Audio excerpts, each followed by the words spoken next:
Okay, so today is the moment that I've been waiting for about 2.5 months now. It's taken 6 weeks for this engine to get here. It was delivered just earlier today.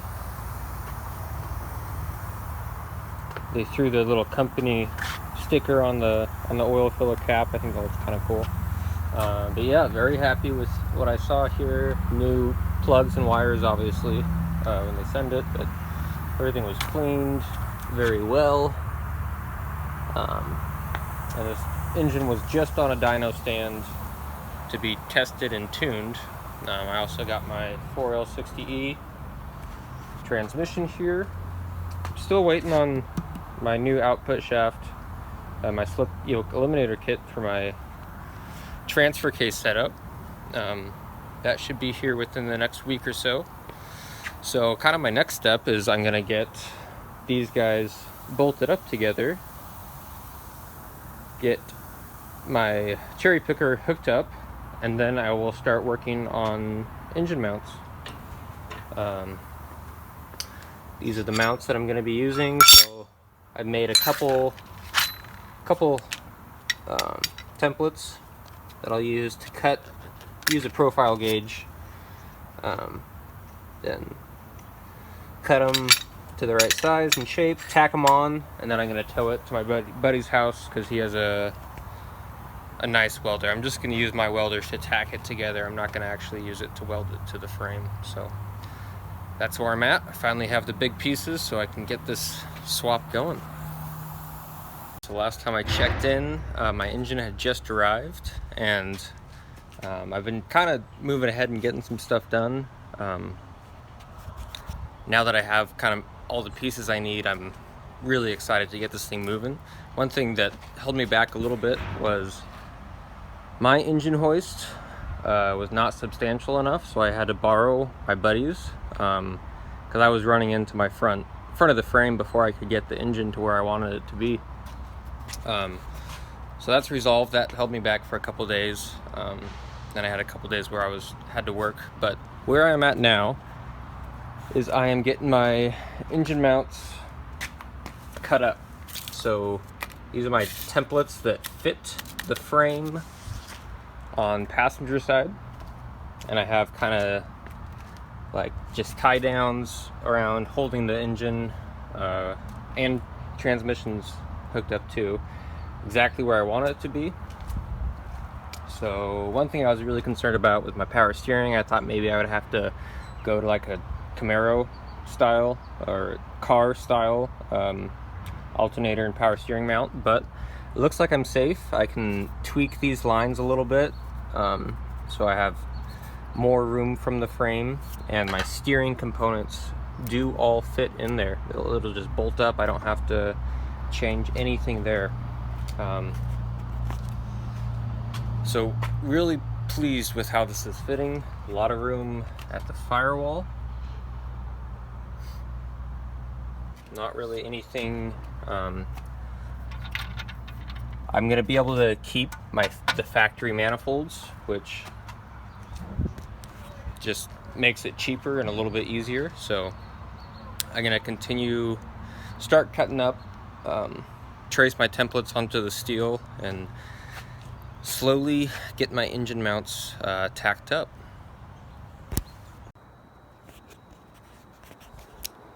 Alright, so it is the next day, and I have my engine mounts all tacked up in position where I am going to need them to be. So I did that with my welder, which is just a little flux core welder that I literally got for $40 on Craigslist. So it's obviously not biting in. This is 1/4 inch. That's over 1/4 inch right there. But it's not going to bite into the frame and that thick of steel. So I just borrowed my buddy's welder. It's a Vulcan, which is, like what you would get at Harbor Freight, but I think they're around $700 or $800. This thing will do stick, TIG, and MIG, and actually I've done quite a bit of welding with his welder, and it is a good welder. It'll definitely do the job. It's not like a Miller or something. I have a buddy who's a like full-time what would you say, is like heavy industrial structural welder, and he has a really nice setup, which is what I use to make my bumper here. It's a little too dark for you to see, but I made a bumper out of nice thick 1/4-inch steel,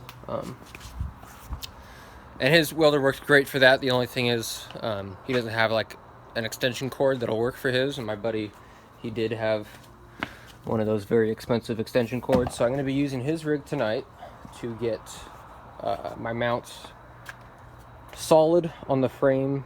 I'm going to reinforce them a bit, so I might kind of box them in. I'll probably cut some plates that'll fit in here, fit on the insides, just so they're a little bit more sturdy.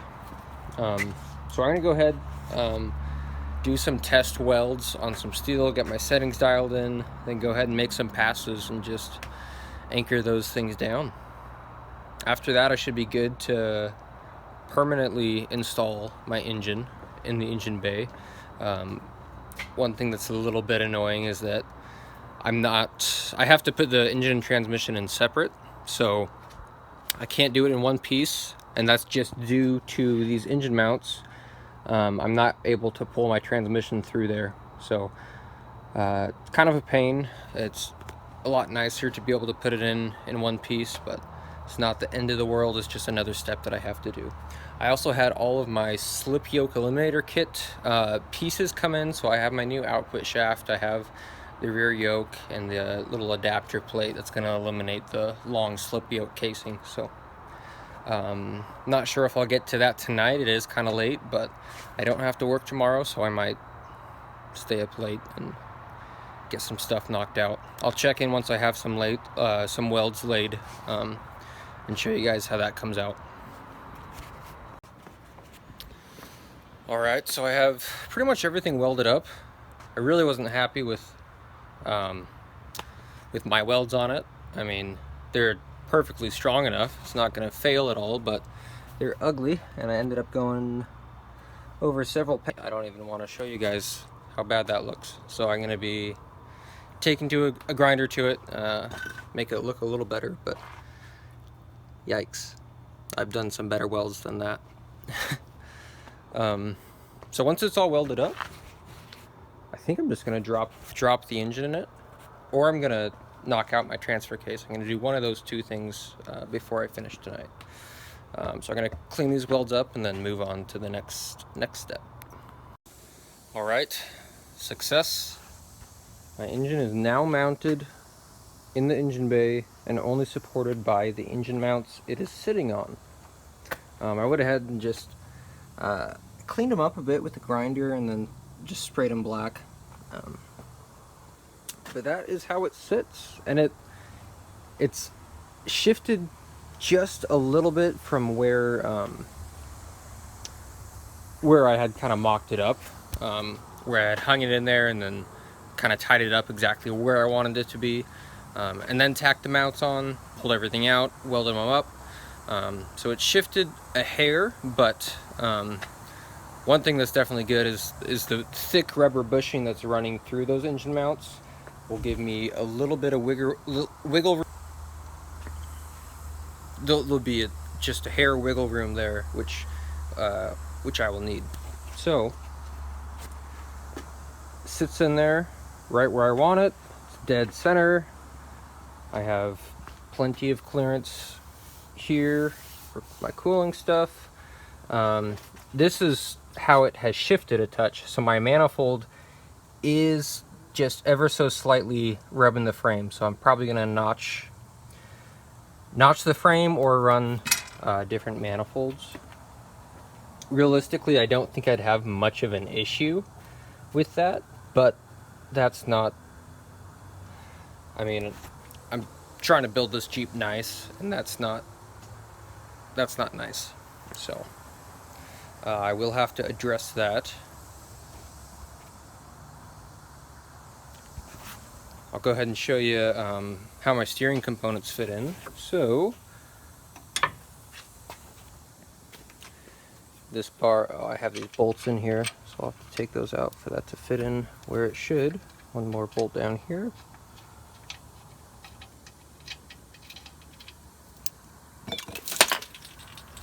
Beer down. So that fits up there. Obviously that slips on it, but no modifications to my steering whatsoever.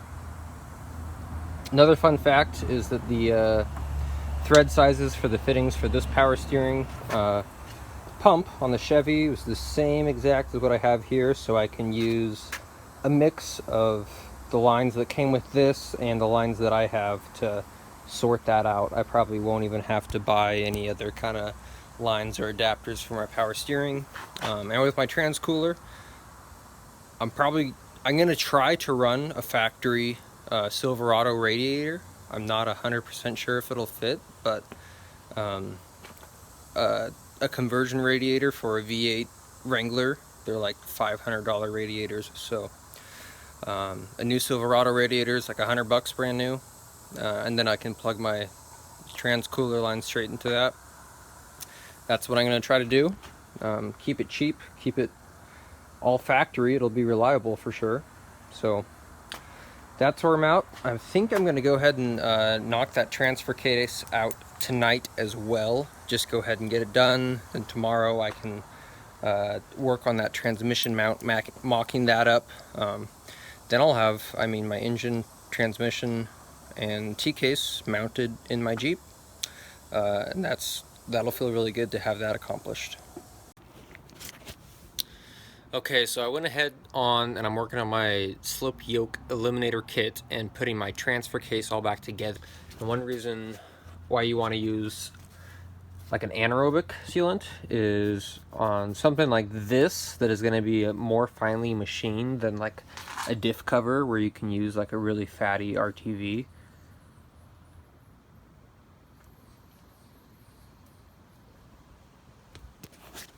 I'm hearing noises in the neighbor's yard. Between something like a diff cover that's not going to be like very well machined and it's going to be a lot rougher than something like the halves of a T-case. I am so sorry about this focusing, it is terrible. On something like that, you're going to use a sealant that's much thinner, that's not going to take up as much. It's not meant to fill the area, it's just meant to seal the two cases together. So you want to be really intentional about what seals you're using. I'll go ahead and show you. Really, the only pieces that came with my kit are this new output shaft, which, as you can see, is much shorter than my old one. It's eliminating this part. It's gonna go up there. Instead of this piece, I get this piece, which is obviously much smaller. So the kit came with my new output shaft, the yoke that my drive shaft will bolt to, the adapter plate, some hardware, a new bearing for this. I am still using that because I can retain my old speed sensor and everything. I'm not 100% sure on if I'm going to need to use that bearing, because everything in this transfer case looks super good. Like, it looks like this T-case has been rebuilt before. Like, if you look at the dog teeth on the synchro, like, there's hardly any wear marks on it. So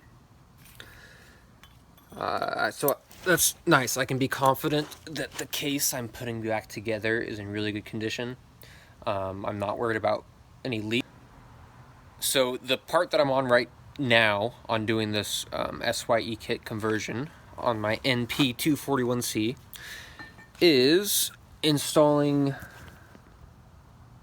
this drive gear onto my new output shaft. And the original shaft is thinner than my new one because I have to remove these roller bearings inside of here. And so in order to remove those roller bearings, I am just holding this up on a few layers of cloth, putting this gear on the shaft, and it only goes down so far because this is the perfect size to press the roller bearings out. I'm using this on top of it, then a block of wood, and then I'm just carefully tapping them out. Just about ready to put the case back together. Got everything lined back up, and I haven't actually looked at the instructions. I'm just putting it back together how I remember taking it apart, and it's going really easily, so that's usually a good sign. I took a couple pictures, so I kind of understood the clocking and layer stacking of the parts. So I'm just gonna go ahead and button it up and seal it and call it good. Okay, it is the next day. I just got off work a few hours ago and started working on this. I got my T-case mounted up to my transmission. I think where I left off I still had the case split, so went ahead and buttoned up the rest of it. There wasn't a whole lot more. It was just, well, actually no, one thing that was finicky was the pump in this transfer case. The little magnet is, you want to put the pickup tube and the pump together on the case and then put the case halves together. So that finish it up at like 2 to 3 a.m. I just wanted to get it knocked out, so I finished it up last night. And when I went to put them together this morning, I wasn't even thinking. I was like gonna bolt them up. I'm like, wait a minute, I'm missing a piece here. I didn't have my extension housing, the adapter plate that actually joins the two together. So I had to go to the Chevy dealership. It was actually kind of a pain because it was like 40 minutes away, and nobody local had one. It looked like I wasn't going to be able to get one because the dealership close to me didn't have one, and they were like, yeah, it's going to be like 4 days if we order it. So I was able to find one locally. It was probably more expensive than if I went online or something, but I didn't want to wait. And then I got my transmission mount. It was a pain to get the seals I needed for it. I was going back and forth to O'Reilly's like more times than I should have had to, but got it all figured out and sorted. So new hardware on everything. It's set up and it's not gonna leak. Now this is the tricky part. I'm going to see if I can get my transmission and everything situated on this jack, like with ratchet straps, and see if I can get it secure, and then try and get it bolted up to my engine, I guess. It's gonna be really tricky not being able to articulate the transmission, so I might have to rent a transmission jack or fab up a plate that will bolt on here. Well, no, because even if I did that, I wouldn't be able to articulate. So I'm gonna give this a try. If it doesn't work out, I'm just gonna wait until I can rent the tool that's gonna do the job, and maybe start on like plumbing fuel and doing some wiring. So that's where I'm at. Okay, so that was successful. I was able to get everything bolted up. As you can see, everything's in one piece there. I do have a jack stand there just supporting the transfer case. With my cross member up, I am gonna have to, I haven't even looked at how my cross member is gonna mount up there, and I know that's gonna require some modifications. But it's pretty cool where everything sits. There's a lot of room. So it took quite a while to do. That was probably like a 2 to 3 hour process of being very slow and very careful. Probably gonna call it a night right there. I'm pretty exhausted. I need to eat some food. So there we go. Engine and transmission installed in my Jeep Wrangler, and I really didn't have to modify my Jeep aside from cutting off the old engine mounts at all to make that happen. I would definitely call that a successful 2 days of work, that is for sure.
Okay, so I've made a lot of progress in the last couple weeks without actually filming it.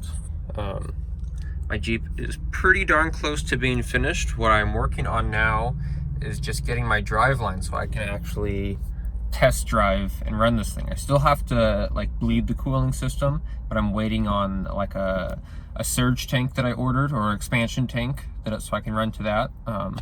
Because the radiator that I am running is not optimal for the setup. It's kind of mounted somewhere it's not going to be permanently, but it's a $75 radiator that's going to work for this.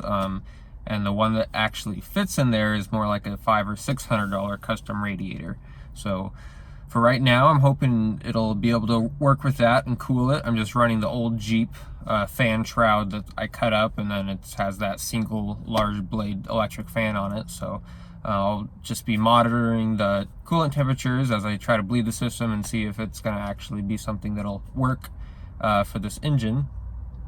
But I'm trying to solve my rear drive line. And when I ordered my slip yoke eliminator kit from JB Conversions, this is the yoke they provided me, which is just a standard yoke. It is not a CV yoke. And I was told with that kit that I would be getting a 1310 CV yoke.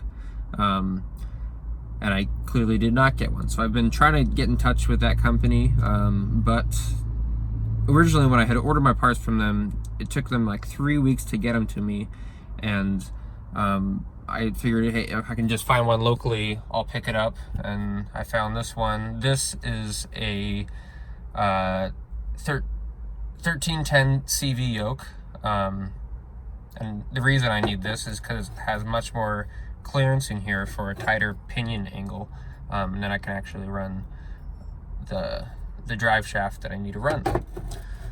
So obviously there's going to be a little bit different length in drive shafts. I'm going to have to remeasure that, because originally I mean, just by looking at these, I wouldn't have been able to tell you which was which. So I assumed that I had the correct yoke. So I made my measurements. I went to the shop that I'm using to have my drive shafts made, and went back and forth with him, and there was a little bit of confusion because I was telling him a part that I thought I had that I didn't really have, and he was giving me a piece and he's saying this should fit, and it doesn't fit. And he's telling me, oh no, you don't actually have that yoke, you have a standard yoke and you need to get this yoke. So here I am, I have this yoke. I'm about to go install it on my transfer case, and then I will retake my measurements. And I'll show you under the hood and everything, get you caught up with what I've done to it so far, pretty much as it sits. If I turn the key, it will fire up. Actually, I have my cooling system exposed right now, so that would be a mess. But that's about where I am. Like, it's ready to test drive, so very close and very excited. Okay, so here we are at the transfer case. This is the new yoke that I'm going to put on. I measured everything, and it all measures out. It's the same 32 spline, same seal diameter. So hopefully that means it fits. See how this works. Everything's nice and lubed up. The seal is lubed and the sealing surface is lubricated. There we go.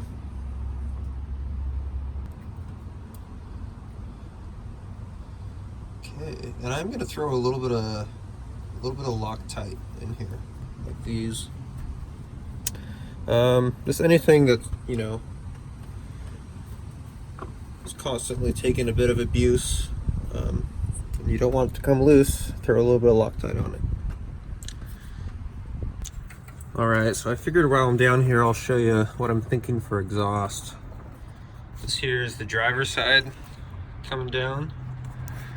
I want it to come out, wrap around under transmission, like around here, and then on this side, passenger side, go 2 into 1, and then through the cross member to a single muffler over the axle and then dump out. This is a little, I don't know, you could bracket spacer I had to make, and then I just bolted up factory transmission mount. It was pretty easy to do, make up. Ended up getting some hydraulic lines made for the trans cooler lines, just to make it easier so I can have 90s on them and wrap them where I want it. I don't have a transmission dipstick, I just have this little plug right here.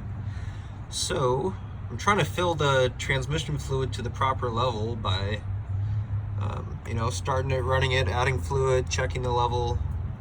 And it's kind of a pain to do, but until I get I'll probably have to run like a universal dipstick, like one of those flexible ones you can tie up to a firewall. But for now, I can at least get, you know, some fluid in the transmission. All right, so this is to catch you up with what's done under the hood. I did go ahead and wrap my headers. I did have to order, these are headers just for a S10 LS conversion. And actually I put a 350 small block in an S10 before, so I had a good idea what that frame looked like. I figured, hey, they'd probably fit my frame, and they fit very, very well. Nothing was touching at all. The only thing is I added all the insulation because, you know, the wires were resting on the headers, and you'll get not very far before you start misfiring with that. So I think my heat protection is good enough to where I don't think I'll have an issue with melting wires. Most of my wiring is finished. One thing I did discover when I was cranking the engine over just to build oil pressure before I wanted to fire it up. When I was finished cranking, I was looking around the hood and I heard vacuum leaks, and there was a big vacuum leak. I smoke tested it. It was coming down from like cylinder 7 injector under the intake manifold area. So pulled the intake off, was wondering maybe I cracked it, have it in on the cherry picker with a chain or something. I didn't see any cracks at all, but the intake manifold gaskets were pretty nasty, as well as the injector O-rings. So I went through and replaced all the injector O-rings and the intake manifold gaskets, cleaned the surfaces really well, and it sealed right up, no problem. So that was, you know, $60, $70 fix. But now it's, you know, smoke tested, and it is 100% gonna hold vacuum. So that's finished up. I did order some piping, some just 4-inch piping. I think I'm gonna try to kind of wrap down and then have a pod filter right about here, and maybe I can build a little air box. The expansion coolant tank I ordered, it's pretty small, but I'm gonna mount it over here, have it the highest part of the cooling system so that I can actually bleed the cooling system in here with getting all the air out. I have this little fitting here so I can tee into this line to the expansion tank. It'll run to here as well. I'll probably block off this vent port because the expansion tank will have a vent port, and then I'll fit in some kind of overflow reservoir for any of the overflow. Another thing I had to do, I just ordered 2002 Silverado radiator hoses. I had to cut up the lower one, but it fits well without kinking at all. These are the trans cooler lines you can see from the top that are just running over. I kind of have to, I'll probably secure them so they're a little bit nicer. And for the upper hose, the angles are right and everything, but it was way too long. I took about 6 or 8 inches out of the center. I found a fitting coupler. This is kind of cool. It's all billet aluminum, but that'll couple the hose together. I can run it. Some really crude brackets for my radiator at the moment. I just had a piece of steel rod, and I just hammered it on my bumper until it made a bracket that would hold the radiator in the position that it needed to be in.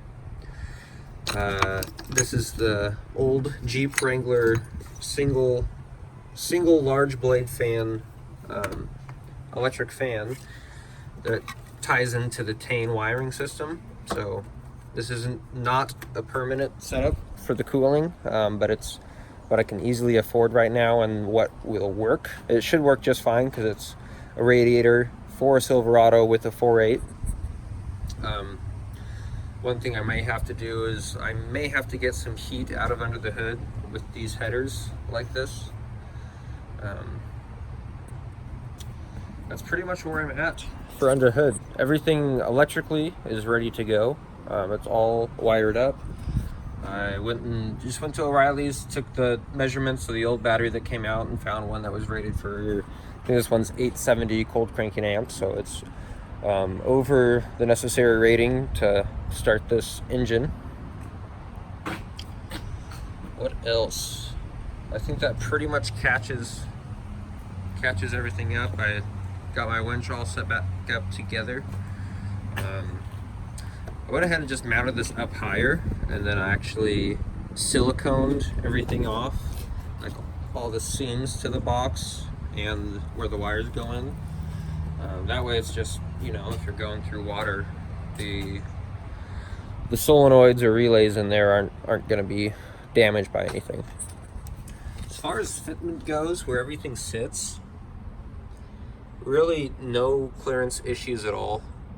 I am going to go ahead at some point reinforce my engine mounts, just make some braces off the sides of them to the frame, or maybe box them just to strengthen it.